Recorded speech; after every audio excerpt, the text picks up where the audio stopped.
একটা দেশের শ্রমজীবী মানুষের ঘামেই সচল থাকে দেশের অর্থনীতি। অচল সেই শ্রমিকের জীবনেই যেন থমকে আছে সময়। বাংলাদেশের 16টি শিল্প ও সেবা খাতে বিশেষ করে পেট্রোল পাম্প শ্রমিকদের মজুরি গত প্রায় 4 দশকে একবারও বাড়েনি।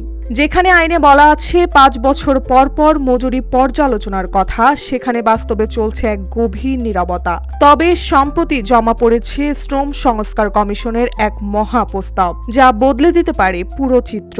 নিঃশব্দে চলছে সময়, থেমে আছে জীবনের গতি।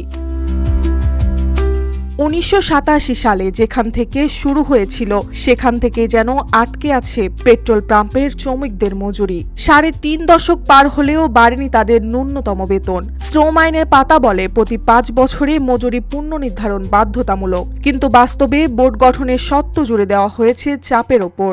যদি শ্রমিকরা না চায় তাহলে সরকারও নীরব থাকে। এই নীরবতার শিকার আরও 16টি খাত। কোথাও সর্বশেষ মজুরি নির্ধারণ হয়েছে 2010 সালে, কোথাও 2009-এ, আর কোথাও সেই মজুরি এখনো মাত্র 2.5 বা 3.5 হাজার টাকায় থেমে আছে। শ্রমিকেরা মাঝে মাঝে আওয়াজ তোলেন, কিন্তু আওয়াজ গায়ে লাগে না দেওয়ালের। কর্তৃপক্ষ সভায় মালিক পক্ষকেই হাজির করতে পারে না, আর শ্রমিক পক্ষের চাপ না থাকলে বন্ধই থেকে যায় মজুরি বোর্ডের দরজা। এই অচলায়তনের আলো ফেলে দিয়েছে সম্প্রতি গঠিত শ্রম সংস্কার কমিশন। 18 সদস্যের এই কমিশন দিয়েছে 25 দফা সুপারিশ, যেখানে রয়েছে জাতীয় ন্যূনতম মজুরি, বার্ষিক ইনক্রিমেন্ট, রেশন কার্ড, দুর্ঘটনা বীমা, নারী শ্রমিকদের ছুটি বাড়ানো সহ যুগান্তকারী পরিবর্তনের রূপরেখা। গত 1 বছরে শ্রম আইন লঙ্ঘনের অভিযোগে করা হয়েছে 1131টি মামলা। পোশাক খাতের বাইরে অভিযোগ সবচেয়ে বেশি, কিন্তু প্রতিকার অতি সামান্য। শ্রমিকেরা 5,000-এর বেশি অভিযোগ করলেও 25%-এরও নিষ্পত্তি হয়নি।